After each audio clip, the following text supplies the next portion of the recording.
Makararanas ng monsoon rain sa Ilocos Sur, La Union, Abra, Benguet, Zambales, Bataan at Occidental Mindoro na may posibilidad na flash floods at landslide dahil sa moderate to heavy rains at paminsan-minsang matinding pag-ulan. Samantala, paminsan-minsang pag-ulan ang inaasahan sa Metro Manila at ilang bahagi ng Luzon, habang kalat-kalat na pag-ulan at thunderstorms naman sa Batanes at ilang bahagi ng Visayas.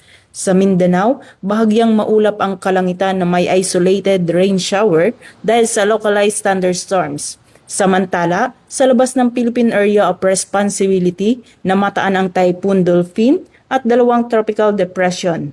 Para naman sa mga baybayin, rough to very rough seas ang inaasahan sa Northern Luzon, habang moderate rough seas sa natitirang bahagi ng Luzon, Visayas at Mindanao.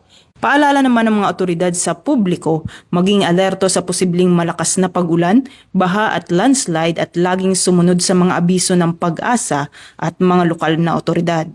Patrolwoman Dara Falogne, nagbabalita para sa Police News Network. Alagad ng batas, tagataguyod ng balitang pulis. Bagong PNP para sa bagong Pilipinas, serbisyong mabilis, tapat at nararamdaman.